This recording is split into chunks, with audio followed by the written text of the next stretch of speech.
Hi, everybody. We're so happy to have you here with us today. My name is Jennifer Jackson. I am an admissions counselor at Stratas Admissions Counseling, and I'm here with my colleague, Susan Sira, and we're going to talk today about how to write an MBA application essay, which all of you are probably going to do either in round 2 coming up or possibly next year or even the year after. So let me kick it off by handing it over to my colleague, Susan. Thanks, Jennifer, and welcome everyone. Thanks for joining us. As Jennifer said, my name is Susan Sira. I presume that all of you guys can read what's on the screen, so I'm going to share something different, which is why I do what I do. For about 10 years, I read applications at Duke University's Fuqua School of Business. And during that time, there were times where I read an application and I knew in my heart that the candidate was stronger than what I was seeing in that application. And for that reason, I joined Stratas 5 years ago. And I've had the great opportunity to work with hundreds of talented young professionals like yourselves to help them understand what is expected in this process, what admissions committees are looking for, and how they can present their best selves in this process. With that, I'm going to turn it over to Jennifer. Okay, and same for me. I'm not going to point anything out here except for a few things about how I've come full circle sort of in my career, and it's very inadvertently. And so I started out with in public relations, where I worked with companies on their external brand. And then I went into human resources and worked with our clients on their employer brands, internal brands.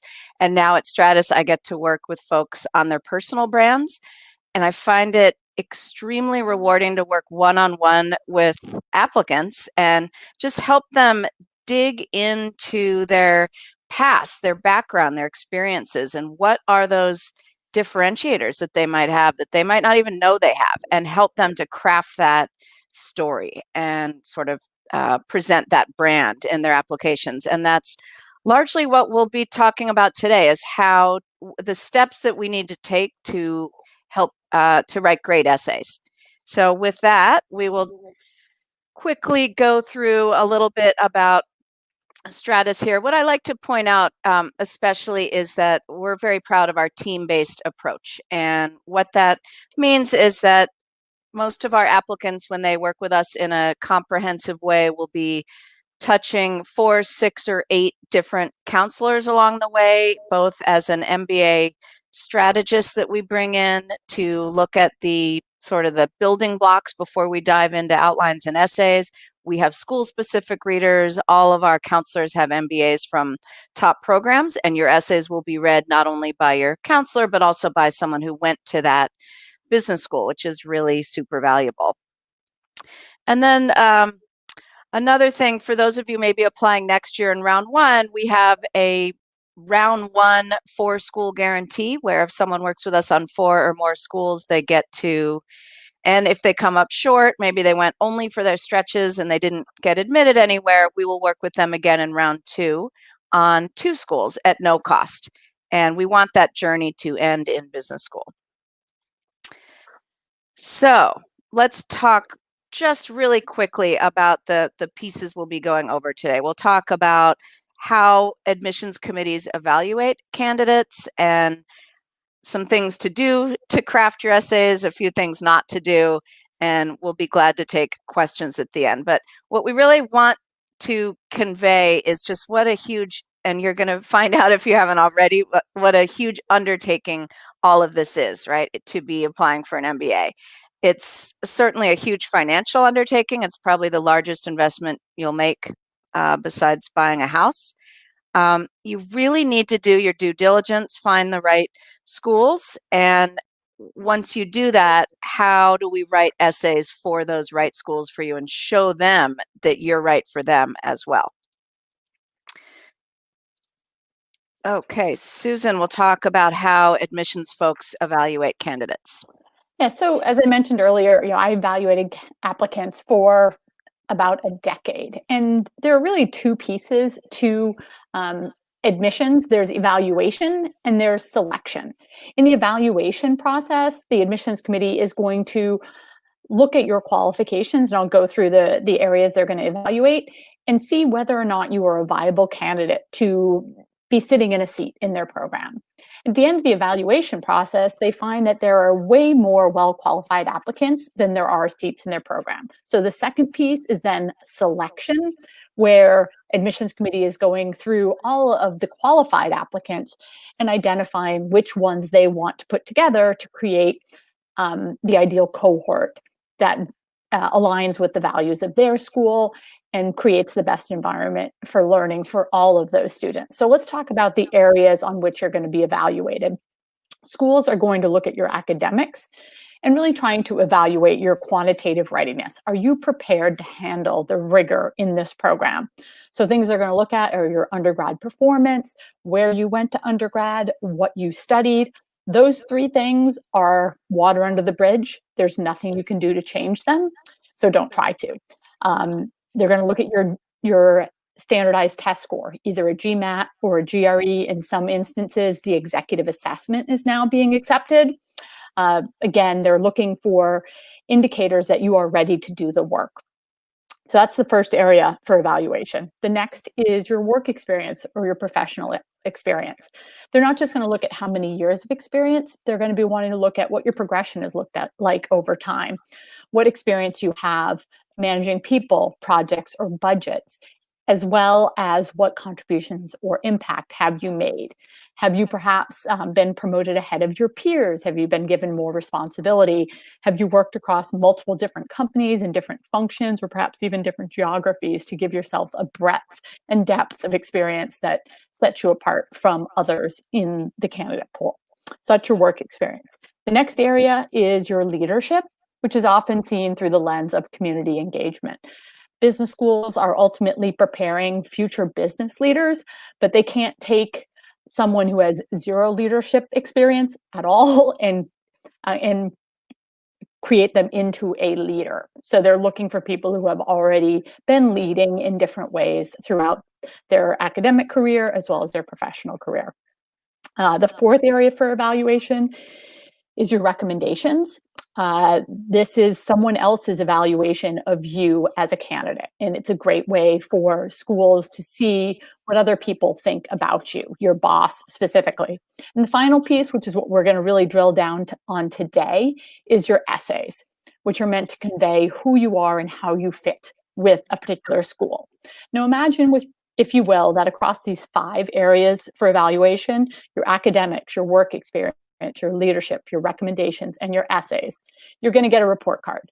And you're going to get a grade of an A through an F, if you're familiar with US grading scales. You want more A's and B's than you have C's and D's. If you have any F's, it could be a fast pass to the ding pile.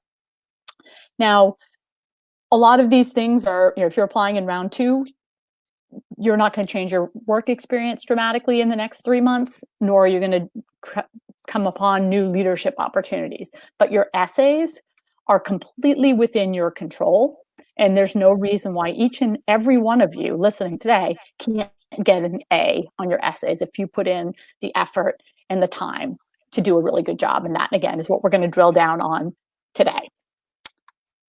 And with that, I want to talk about a success story, someone that we worked with a couple of years ago, who really was able to embrace the holistic approach of admissions. He had softer stats, he had attended 2 different universities and did not have fabulous grades. His work experience was mostly in sales, but with a couple of different companies, which is not unheard of in the sales space. He had a really great story, though, of having been a son of immigrants in this country and some of the struggles that he had overcome and the resilience he developed as a result of that. And his essays were really what made him shine through and made him come across as someone that admissions committee would really want sitting in their classrooms. And in the end, he ended up getting a full ride to WashU Olin in St. Louis. And he graduated this past spring and is now working for Microsoft. He reached out to me just as he was graduating to thank me for the work that we had done with him. So it goes to show that even if you do have softer areas of your profile, your essays really can be a game changer. And with that, I'll turn it over to Jennifer to talk about MBA essay do's. Okay, so we're going to drill down on each of these today to show you how to craft really compelling essays. Um, but just really quick, I'll kind of introduce each of these. So for self-reflection, the idea is that you don't want to jump in as soon as the prompts are released. Of course, they've been out now for a couple or two, 3 or 4 months or whatever. So hopefully you haven't just started writing when you're applying in round 2 and you have them nearly done without doing any of this self-reflection. It's a really important part of the process, which we will get to. You really want to think about how you can tell the most complete story of yourself, and it does take time to do that. So in building that story, what does that even mean? So one way to look at it is to be able to answer these questions. Why MBA? Why now? And why at HBS? Why at Kellogg? Why at Stanford? And we'll get to how to do that as well. Susan will talk about researching programs of interest, of course, which is all very different now in these COVID times, but really important to find the right fit. We'll talk about key themes, and these are themes about yourself and also themes about the school that you're applying to. A structured approach to writing. Think back to high school when the best way to write essays was to outline them first and be methodical. It's probably a long time since a lot of you have written an outline, but it's really well worth the time, the investment to get those done before the essays, and you'll find writing the essays is a lot less painful when you've got the outlines. And then, of course, be authentic. Tell the story that only you're going to be able to tell. So first, we'll talk about self-reflection. Yeah, so as Jennifer said, it's really important to spend time on self-reflection. And this is kind of digging into your background, thinking about what really motivates you. What are you passionate about? And what are your career aspirations? Where do you see yourself 20 years from now? And what impact do you want to be making? Think about how the experience you have to date, both academic and professional and even personal, has prepared you for this next step, being an MBA. And from that, what do you need from an MBA? So we often bring it down to what are 2 or 3 areas for development that you will focus on during business school. And another piece that I think is often overlooked is, what do you bring to business school? I know there were a lot of applications that I read that were very much, I will take, here's a resource I'll take advantage of, without thinking about why, of all the qualified applicants there are in the world, why should I be sitting in a seat? What does my presence add as a classroom, as a classmate in the classroom, as well as in the broader community at that particular school? And as Jennifer said, you ultimately want to be able to answer the question of, why do you want an MBA and why now? And what's that short-term goal? And let me share a success story here. Jennifer, can you hear me? I just want to make sure. I can. Okay. I'm not hearing very well. My headset's a little bit off, but this is a story of a client that worked with me several years ago. He came to us as he's an Indian national who was a first-generation college goer, had already a master's degree in a very specific area, but he came from a very overrepresented demographic.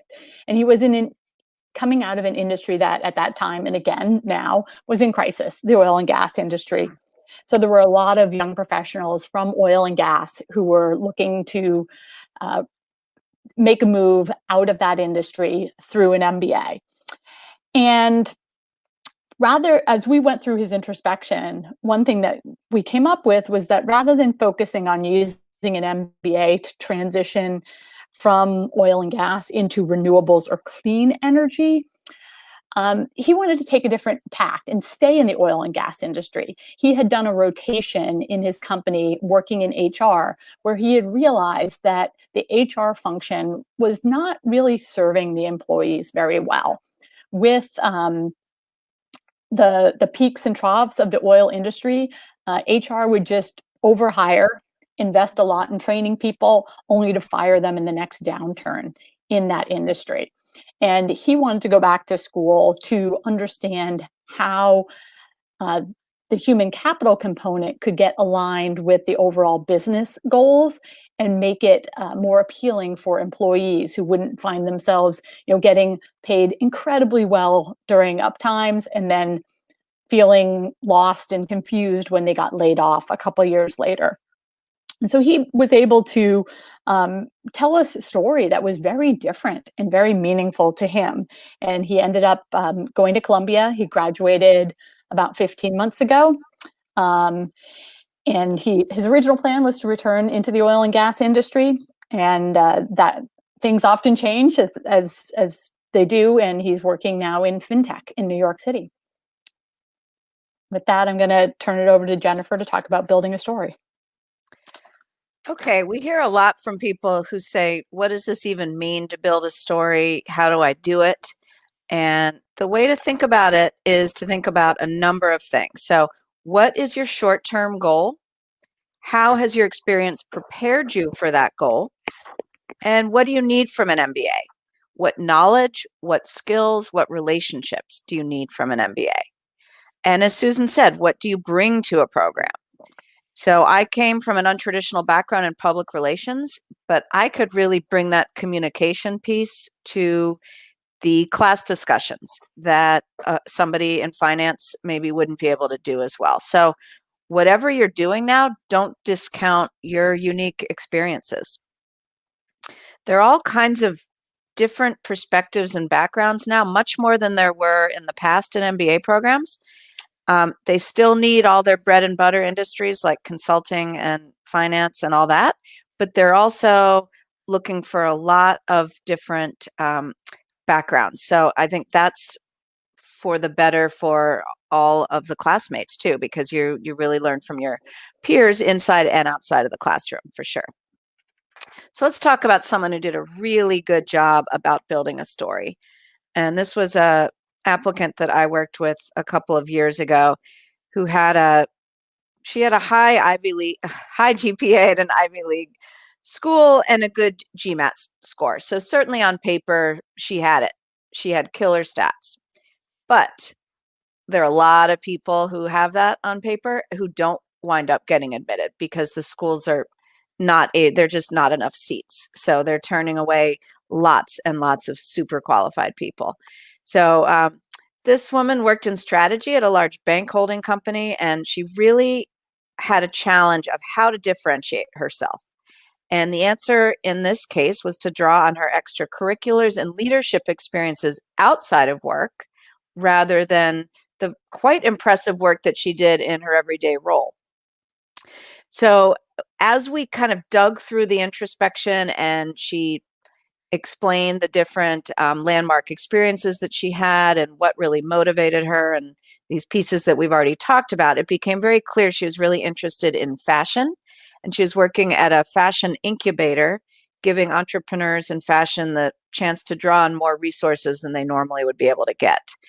So in talking about what motivated her, her long-term goal was to run her own incubator.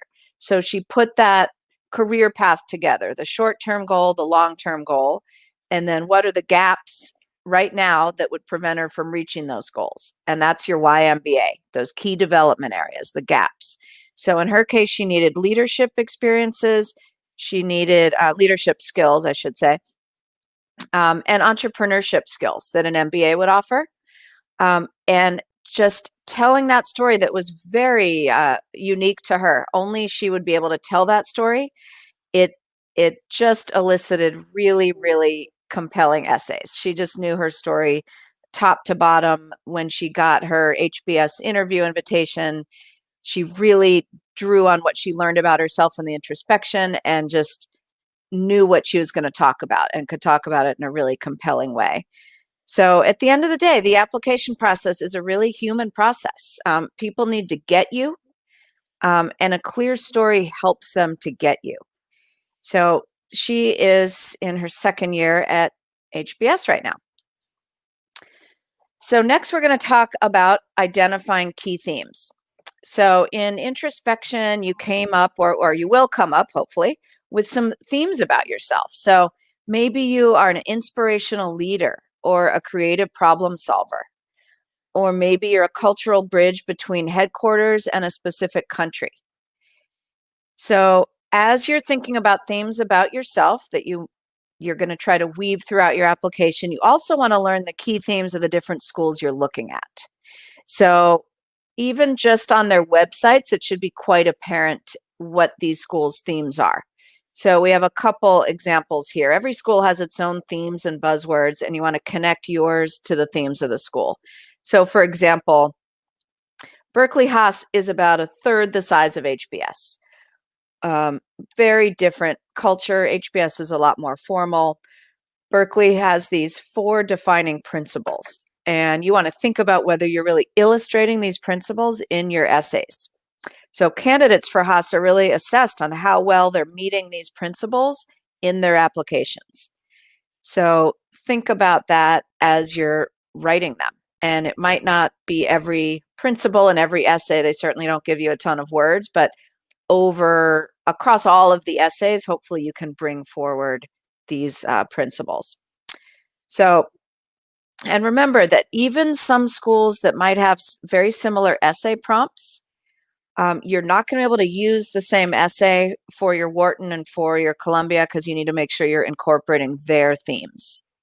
And they're going to be able to pretty much sniff out if an essay is coming from another school in many cases, depending on the wording and whatnot. So you have to be it does, like everything, doing it right in this process takes a lot of time. Yeah. Great. Thanks, Jennifer. It's interesting that you say that they'll sniff it out. I remember during my time at Duke reading some essays and being like, wow, that's a really nice essay. But it didn't answer the question that Duke asked. And I wasn't, didn't have the time to be doing the due diligence to figure out what school they had written that essay for, and then tried to search and replace and put Duke in, and perhaps some resources from Duke. But it was rarely a positive thing, and often, as I said earlier, a fast pass to the ding pile.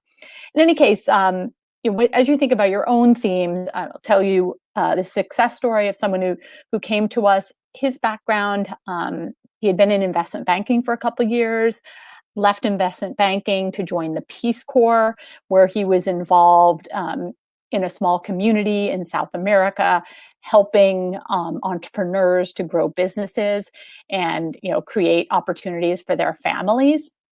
And he wanted to use an MBA to return to South America or Latin America and be able to make a bigger impact than what he was doing, within this one community he was working in. So his themes were about, valuing diverse perspectives, impact investing, social impact, and perhaps a growth mindset. And the one school that he ended up applying to was Kellogg. And Kellogg's not one of the schools that we showcased on the previous slide, but Kellogg is looking for brave leaders who create lasting value.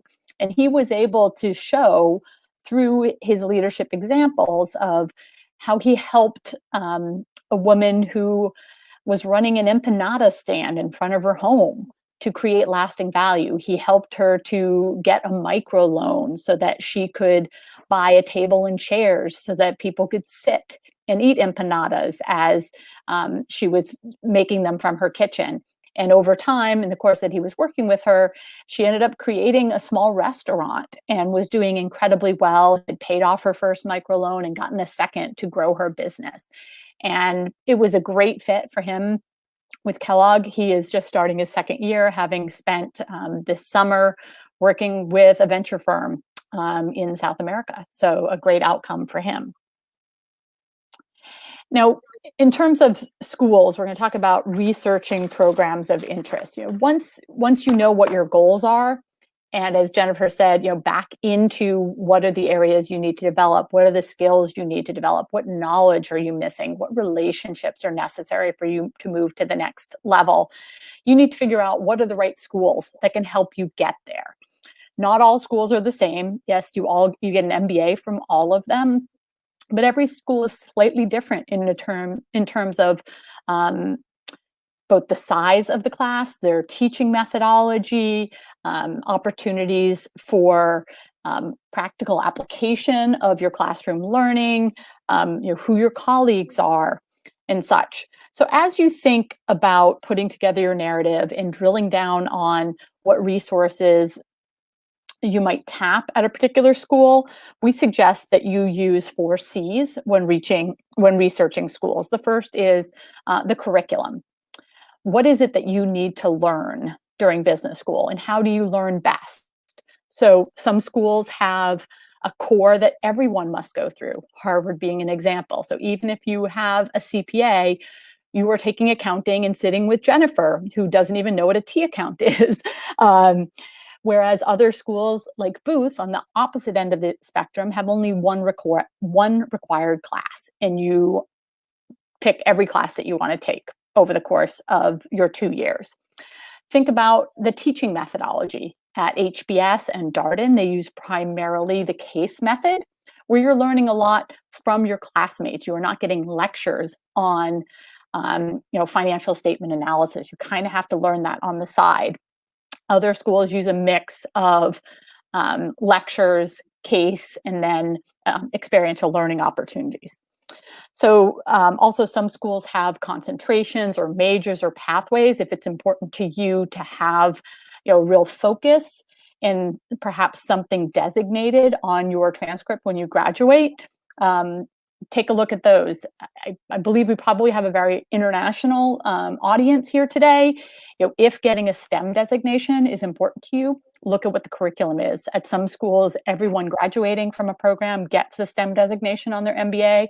At other schools, there are specific majors or concentrations or certificates for which you would be getting a STEM certification, which would allow you the OPT extension. So that's the curriculum.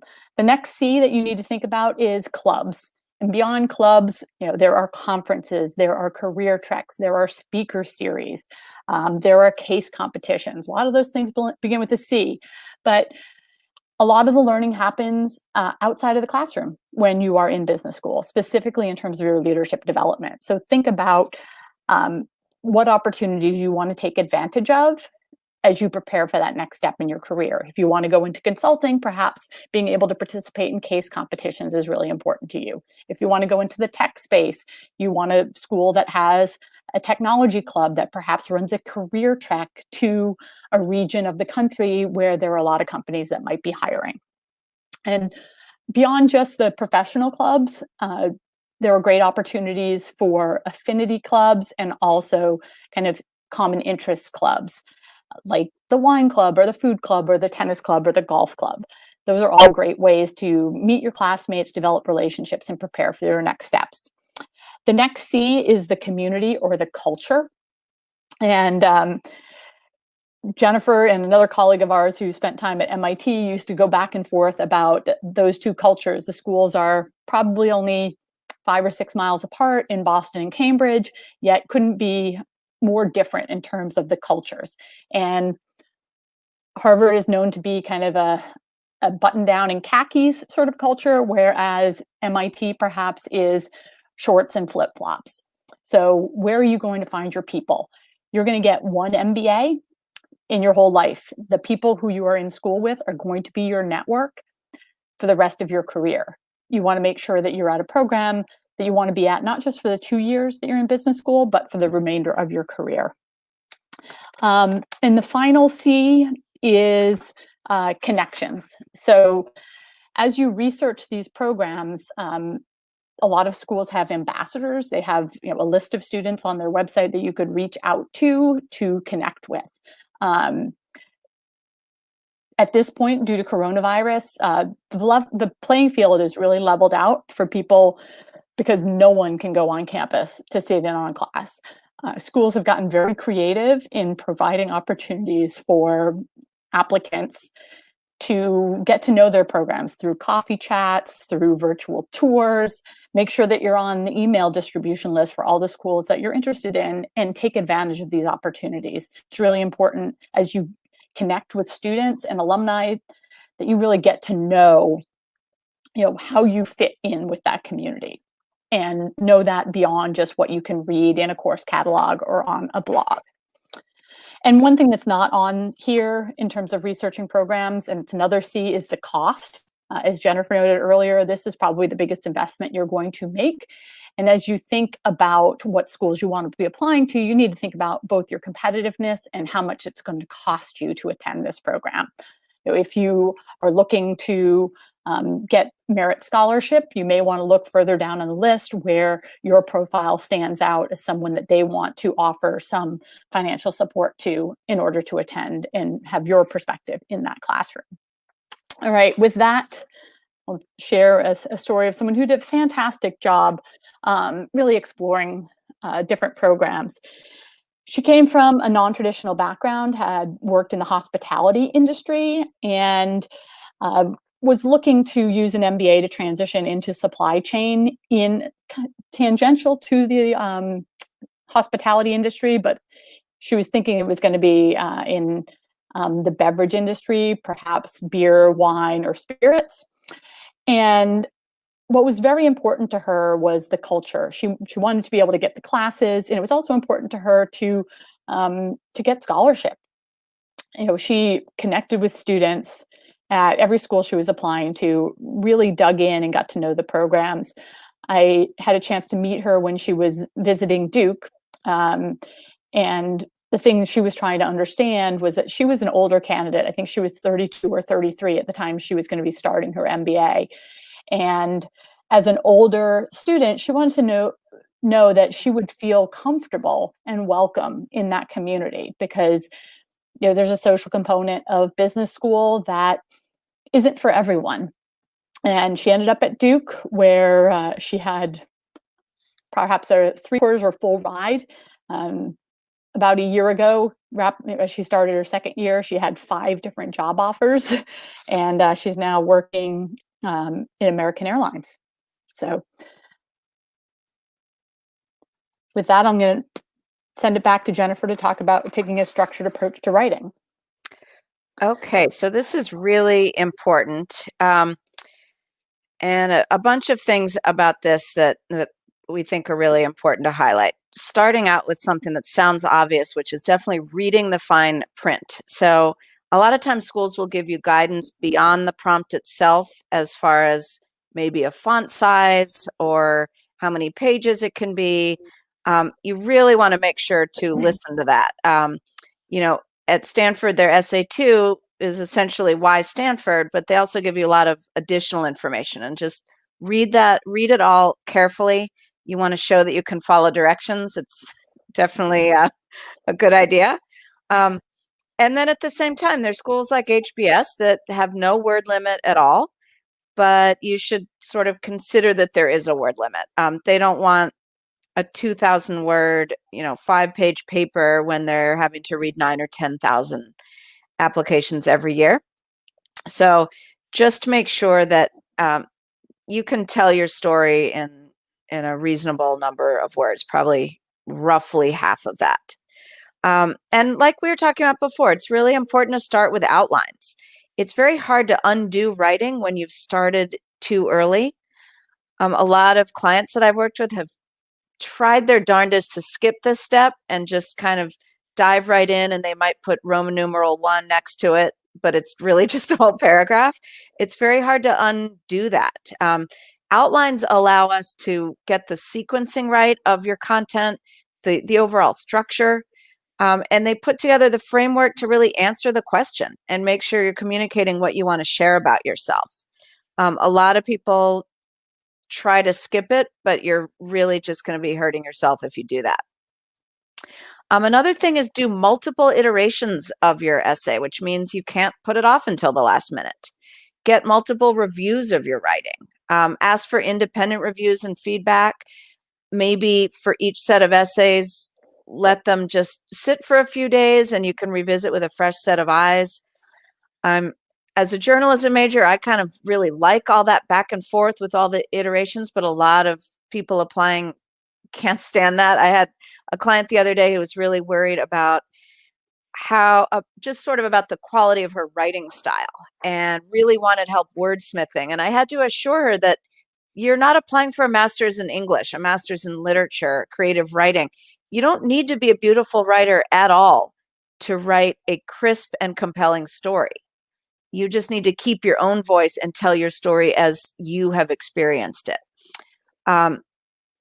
And just a few other things.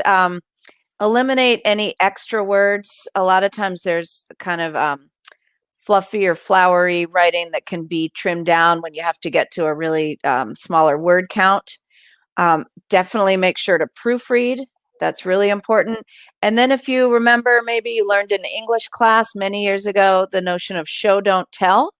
So if you're trying to illustrate your theme of creative leader, you don't say, at my job, I was a very creative leader. Instead, you're going to show an example illustrating your creativity in a project that you led. So you're going to be having them come up with your theme based, you're not going to be saying it, but you're going to be showing it. And your recommenders hopefully will do something similar too. That makes for a lot more compelling examples. Okay, so let's talk about a person that I worked with who did a really, really good job on this aspect of it. This was a candidate who came from a liberal arts background. She was super methodical about how she approached the entire process, and she knew her own story really well, and she was very authentic.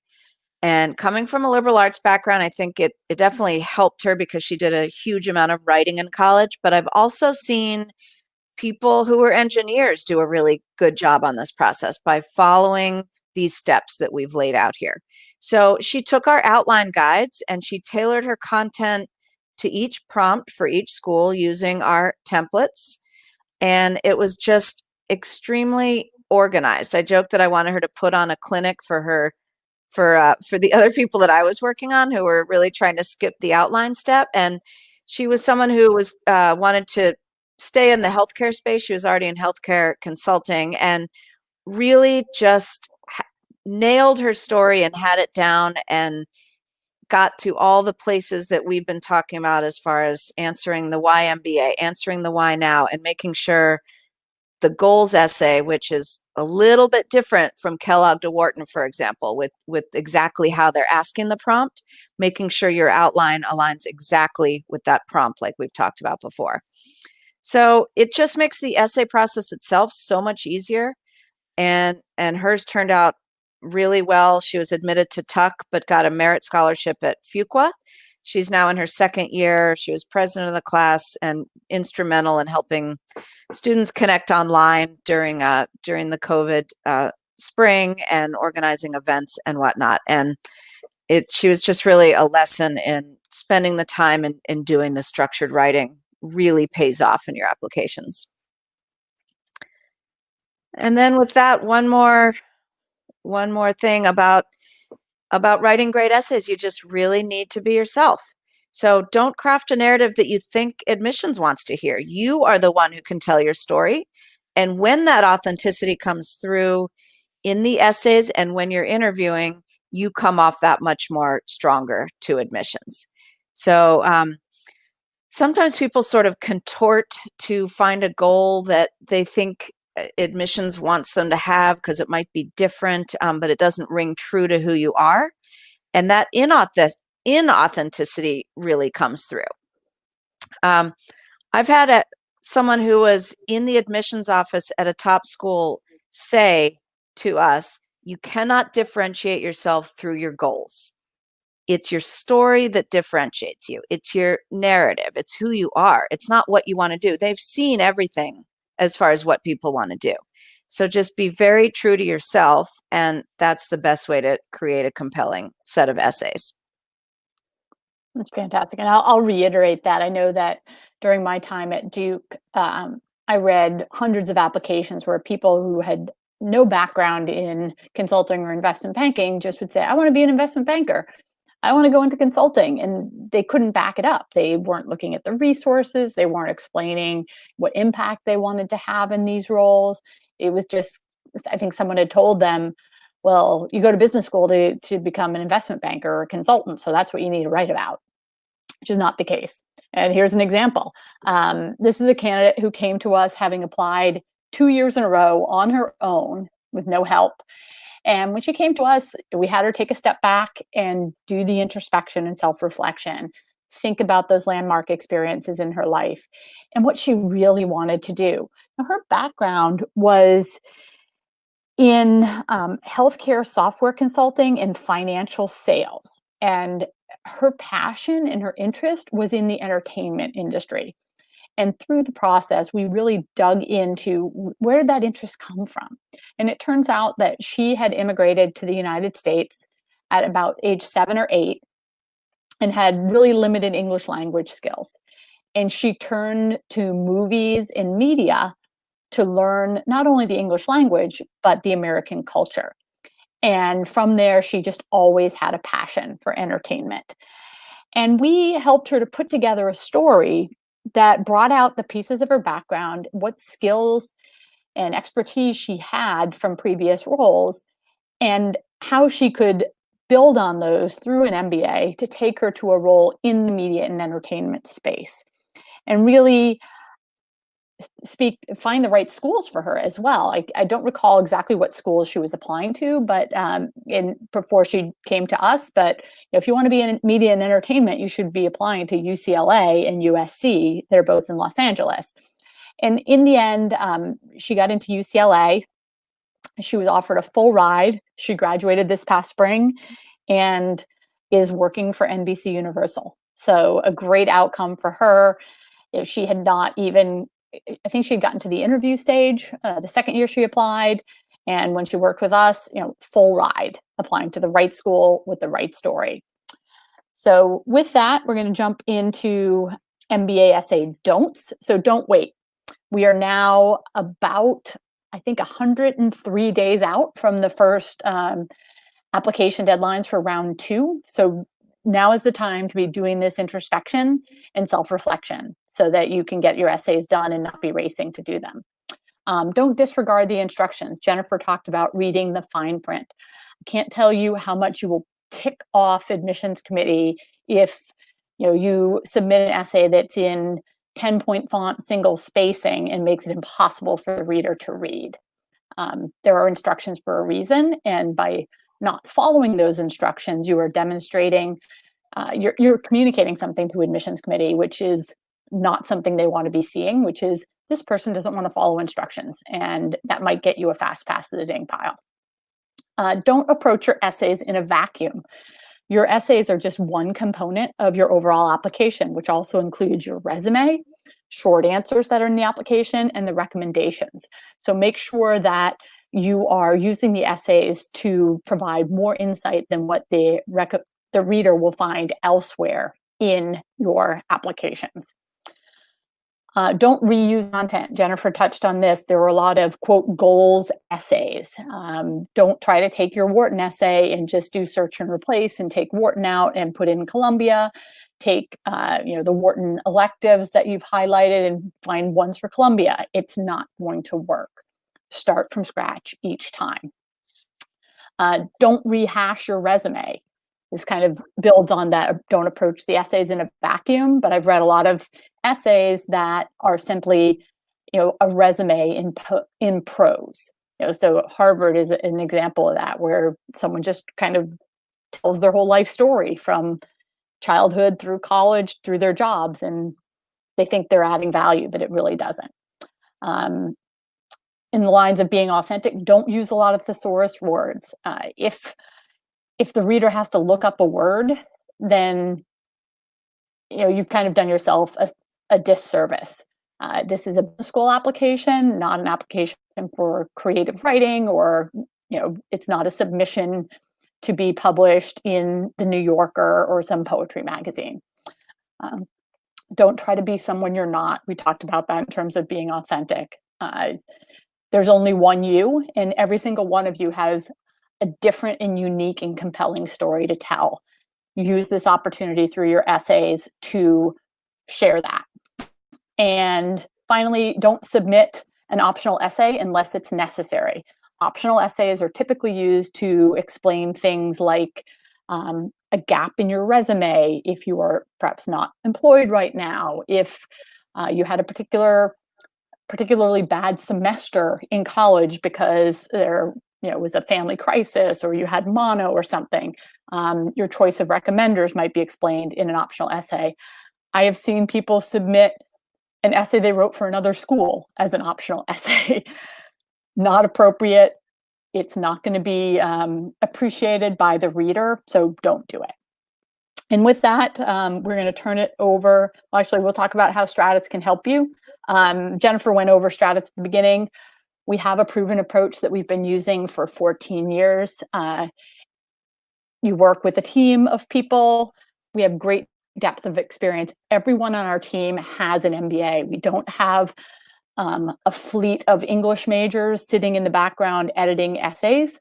The people who are reviewing your materials and providing feedback have been through this process themselves, graduated from top schools. We've worked with people all over the world, over 50 different countries.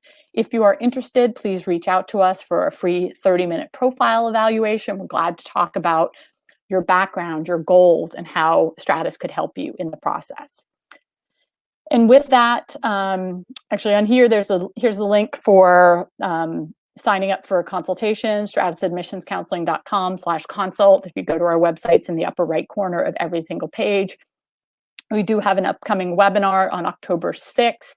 We're going to be covering that there are 90 days until round 2 deadlines, what you should be doing week by week. A lot of it is kind of the details of what Jennifer and I went through today. So join us for that webinar. There's a link on our website. With that, we're going to open up for questions. And I'm not sure how to unshow my screen, Abhijit. So if you can put up someone else's screen or take mine down. That would be great.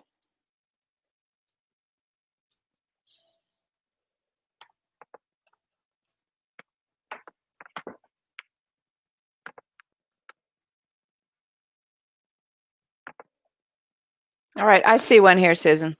Okay. Someone's asking here, how many schools is it a good idea to apply to per round? And of course, this is going to depend on a lot of things, largely how much time you might have, how much stomach you might have for lots and lots of, different essay writing and whatnot. But typically people will apply to maybe 4 or 5 schools, maybe 6, maybe 3. Sometimes they have a strategy that's different for round 1 and round 2, where maybe you applied in round 1 with your stretch schools and you might go for more target schools in round 2. It also depends if you want to be definitely sitting in a program the following year. So if you definitely do, and maybe you got laid off, maybe you don't like your job at all, or maybe you're on the older side of applicants and you really want to go next year, then you got to really make sure you get the right mix of schools. So this is where that research really comes in. Look at your stats, look at what the schools are reporting, and see if you are in the middle of that. If you're above that, maybe that is a target or maybe a safety school. But if you're below their stats, and actually all top 10 schools we say are stretches for everyone, the school mix is really affected, or your list should be affected by whether you want to go next year for sure, whether you maybe are looking for a merit scholarship, and that means 1 or 2 or more of your schools might be potentially a little bit less competitive than one you might get into, and they're going to try to entice you to go by offering you money. So there are lots of things that play into that, but I'd say maybe 3 to 6 is probably a common number. Great. Jennifer, if you click on comments, there are more comments in here than we're seeing in private chat. So Okay. Someone wants to know, does winning numerous hackathons during undergrad create an impact to emphasize the ability to develop and market a product within 24 hours? That could be a story that you share when asked to describe a leadership example, perhaps, or if depends on the direction you want to take and what you're doing now. So how does that fit into what you've done so far and the direction you want to take? If you want to be a product manager perhaps for a tech company, having participated in hackathons and understanding what that process looks like on an accelerated time frame could be really interesting. And it's not necessarily a story that you'll tell in every single essay. And that's actually a good point that, Jennifer, I don't know that we necessarily share. You're not going to have the same stories in every application. When you're asked about a leadership example in the Kellogg essay, that's going to be an entirely different essay than when you're asked, what are your goals and how is an NYU Stern MBA going to help you get there?